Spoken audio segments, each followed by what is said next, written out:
Do you think people really trust therapists? I think my clients do. When you are looking for a therapist, it's really important to interview as many as you can. Oh, okay. Men sometimes are skeptical about who they want to talk to Yes. about their things. Yeah, like if you're willing to go to the dentist for a toothache, you can also access services with a therapist. This is the festive season, and we want to take a lot of drinks. Yes. Hello and welcome back to Community Update. I am Promise Okoy. As the holiday season approaches, it is time of joy, togetherness, and celebration. But for many, it can also be a season of stress, loneliness, and mental health challenges. Did you know that over 40% of Canadians report feeling increased stress during the holidays, and 1 in 10 experience holiday-related anxiety and depression? Now, balancing financial pressures, family expectations, and personal well-being can be very overwhelming. Now, today, we are joined by Stacy Darku, a wellness expert and community advocate, to explore how we can navigate these challenges and prioritize our mental, our physical health, and of course, during this period of festivities. It's good to have you join us in the studio. Yes, thank you for Stacey. having me. Right, I know you're a professional and you know you are an expert. Okay, But yes. our viewers probably want to know more about you Sure. and again, what inspired you to get into wellness and mental health? Yes. So I own S&M Counseling. So we have 2 locations, one in Lower Sackville and one in Dartmouth, and we provide mental health services to the community. Right. We specialize in various things like anxiety, depression, but also trauma, PTSD, racial trauma. So I started in 2007 working in the mental health field, just in various capacities. So I've been doing it for a very long time. And we opened our practice in 2021, providing services. Clearly, we are speaking with the right person, the expert who will be able to do justice to everything that has to do with wellness and mental health. So from your experience, what are some of those challenges you think could trigger wellness-related issues, mental health-related issues, especially this holiday season? So I would definitely want to start off with seasonal affective disorder, or SAD. So what that means is that usually when it starts to get really cold and dark and the days are really long, people's moods will start to shift. And typically what it looks like, it does look like you're having a depressive episode. So oftentimes people will report having lower moods during the colder seasons. And in terms of the holiday season, a lot of people have a hard time with holidays. And I think people are surprised because in theory, the holidays should be a special time. But I find a lot of people struggle during these times because of like financial restraints. Right. Because, they have to deal with family members they haven't seen in a while during the holidays, and that might be difficult. Right. They may have more difficulty communicating their boundaries because people are around. So there's various reasons why the holidays are maybe not as happy for a lot of people. I mean, you said this already prior to this interview. I was so surprised that it happens even this period of the year. Of course. But how can people really manage stress? Stress is something we can't run away from it because you get stressed even when you're not doing anything because you're thinking about something, you're worried about something.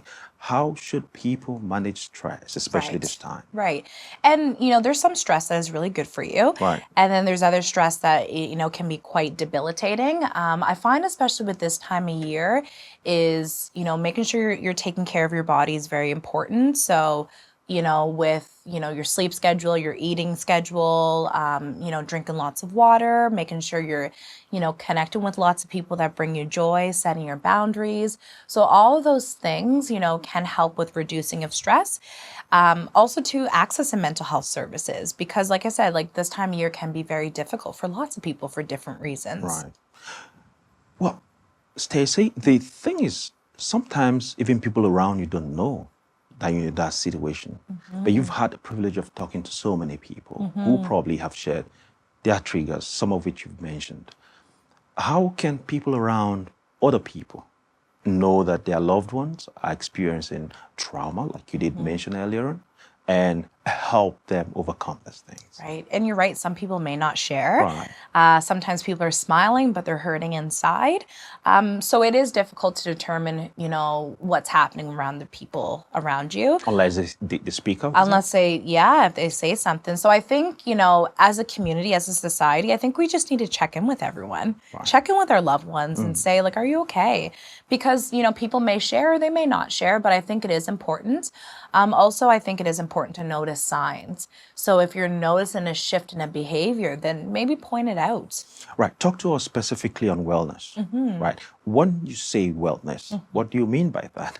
What should people know about wellness and how to handle these matters related? Yeah. So when I think of wellness, I think of, exercising. I think of eating right. I think of sleeping well. So I would say those are parts of wellness. It's just taking care of your body so you're not as stressed or overwhelmed or whatever the case may be.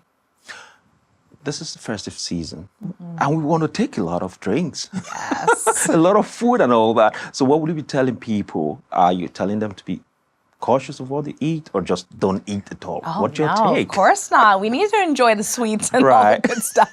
But going back to like seasonal affective disorder, one of the things is that you have to think about it. This time of year, it's a lot of like heavy foods and hearty foods. So we oftentimes miss our salads and our fruits and our veggies. And usually the heaviness can impact us. So I think it's for us to be mindful of our consumption of heavy foods, but throw in some fruit and veggies. I think that's important. Yeah. Also with the alcohol intake, being mindful of that, maybe, have a smoothie or some water, but just have that balance. But of course, no, we need to celebrate. Yeah. There's a research that one of the things people look forward to changing New Year resolutions, if you like, it's about workout. Gym. Yes. What role does it play in our mental health and our wellness? Yeah, I think it's a very important role. And I think we need to kind of be cognizant on the fact that like when we say workout, we're not like going hard. If you're not a type of person to go hard, don't set that up for your expectations. Start where you need to start. Maybe it's walking more. Maybe it's like putting more steps in. Maybe it's doing light workouts like Pilates. Maybe it's joining a gym. But I think when it comes to these New Year's resolutions, a lot of people do fail because they're setting really, really high expectations. Right. Yeah. We cannot take away financial pressure. We can take away social pressure. And these are two very key factors, I assume, that would bring about the triggers and all those things. How should people deal with these during this period of the year? Oh, yeah. It's very difficult. Definitely with the financial pressure, I find this time of year, a lot of people may overspend because they want to make sure everyone's happy with their gifts. And, when it comes to January, they're broke, and that's causing a lot of stress. So I think, when it comes to like financial literacy, a lot of people don't know it because we're not really taught it, for a lot of people. So I think, maybe that could be someone's New Year's resolution, but focusing on the financial literacy part would be really important, I would say. Yeah, and the other part was about this social pressure to a lot of activities, and people put a lot of pressure on themselves to meet up expectations and all those things. What are your advice to them? And it goes back to the boundary setting, Boundary setting. So setting your boundaries for yourself and for others around you. Maybe it's to identify that the expectations that you're doing, maybe you're not the ones that they expect of you. So maybe, yes, last Christmas you spent, $2,000, but, it's having those expectations and lowering them, to ensure that your mental health is okay at the end of the day. I believe there are several levels or layers of support that individuals who are going through these can access. What are those levels and how can we access them? Yeah, there's lots of programs, government programs out there for supports. There's a suicide hotline that people can reach out. So it's for people that are wanting to die by suicide or thinking about dying by suicide, or even their loved ones can access that. And you can text or call and, someone's there to support you through it. There's a website called Togetherall, and they provide free mental health supports. The Couch of Hope provides free mental health. Mental health and addiction is there too. So there's lots of resources out there to, especially this time of year, is just to access and ask for help. I also want to add in the kids help phone as well for youth and children. That's good. That's good. And of course, I know that communities also they have responsibilities, government. Of course. Let's talk about government. How many of those do we have? Do you think they've done enough Because Yes. I feel, personally, might be wrong in this one, that we're having a growing number of people. Where are we as a province, Nova Scotia in this case, in the fight against all of these things, or level of support to people who are going through this? Talk to us about this. Yeah, so like we do have a growing population, and it seems like we're growing quite rapidly here. There are lots of government supports out there. However, it's access to them. So currently, the state of them, like let's say for mental health and addictions, there's long wait lists. And sometimes you're on there for months and months on end. So only imagine a person that is struggling with a mental health issue having to wait to access services. The government has shared that they are wanting to do MSI funding, so for clinicians to provide services, and it'll be free to the community. However, that's there we haven't heard from that. So I think that service would be so powerful to have. Yeah. I believe government is listening and they will do something about this in particular. But let's talk about drug abuse. Do you think this also has a role in what's going on? We've seen in recent time a number of people on the street who are living rough. Thankfully, the government, the municipal at various levels have done quite a bit to get people off the street. But beyond that, should they be worried and concerned around people who probably are going through mental health issues? Yeah, I think, people that are, living like homelessness is quite high. I think housing is an issue. And I think, everyone is talking about housing. So, of course, your mental health would take a hit in terms of that. In terms of addiction, or recovery or addiction recovery, a lot of people are struggling, regardless if they're living in a tent or in a mansion, you're still struggling with addiction. So again, having more resources within the community, I think it could be quite powerful. Before we get into the self-care and wellness tips that I believe you have for our viewers, are there specific organizations that our viewers can access these places that you know? Yours is one of them, anyways. Yes, yeah. So yeah, we're with S&M Counseling. There's lots and lots of therapy. So, and therapists out there and social workers. I think it is important to note that when it comes to therapy, there's over 400 ways to do therapy. Really? Over 400 ways. In other words, do we have some that you can do without necessarily walking into a clinic or something? Well, so the reason why I say that is because when you are looking for a therapist, it's really important to interview as many as you can. Oh, okay. To see that they're the right fit for you. The right fit, yeah. Yes, because I feel like a lot of people feel like, okay, if I go in for therapy, I have to be stuck with that person. No. So definitely find, your match. But in terms of accessing services, like you can go on Psychology Today. There's a long list of therapists and social workers out there. Right. Yeah. Self-care, wellness tips. I'll leave this to you. Sure. What are some of those tips Yes. that people can do simple Yes. and inexpensive? Yes. So I want to start with, accessing services with a clinician to help with, providing, coping skills and a space to talk, healing your trauma if you have any.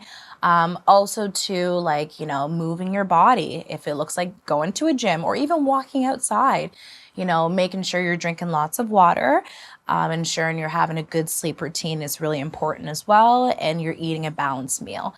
And on top of it, having a good social network, so connecting with your people is going to really help, get you through the hard times. I hope people are listening. Yes. And they are giving all that time that their loved ones need to be able to get out of this situation. So looking ahead, I wrote down something and then I said, as we approach the new year, all right, what are people expected to do in terms of setting realistic goals for themselves into the new year so that we don't come back again to this topic to say, if you had done this, what are some of those realistic goals you would recommend that is set aside as far as mental health? Well, I would say if you want to talk to someone and if you're really nervous about talking to someone, a lot of people have a hard time with individual therapy. So maybe you start off with group therapy, starting off with a group to have that space to start sharing. If you are looking for a therapist, again, interview them, because they're going to be your support person. So that's really important. And in terms of wellness and mental health, again, like I said, just, take care, nourish your body. It's really important to nourish that body and, work on healing. Work on healing. Yeah. But do you think, based on your experience, you've listened to quite a number of people. So many years you've done this. Do you think people really trust therapists that they'll be able to keep their I think my clients do. information? Yeah, I think. So I you're think they recommending do. that they Of have an course. open mind, Oh, right? yes. When dealing with these things. Well, here's the thing: if you meet the therapist for you, you will feel safe to open. Right. If you have a therapist where you're guarding yourself, Right. then that could tell you that maybe they're not the right person for you. Yeah. I mean, we can say this over and over again. It's never enough, right? But we're going to leave you with our viewers to tell them especially what you feel will be your piece of advice to them towards this coming season, towards the coming year, because a whole lot of expectations for next year. Yes. Oh, we are fine on board. Yes, I would say, start the path with your healing journey. I would say really focus on healing your body and mind, because it's the two things. I would say too, like if you're willing to go to the dentist for a toothache, you can also access services with a therapist. And check on your friends, check on your family members, and start having that conversation. And for the men out there, find your person to talk to about the things that you're struggling with, because we want to, ensure our men are safe out there. I think you touched on the right note. You ended it very well, because men sometimes are skeptical about who they want to talk to about their things. Yeah. Wow, Stacy, thank you so much for Yes, your time, thank stopping you. by and sharing your ideas as far as wellness and mental health. Thank you for having me. Interesting.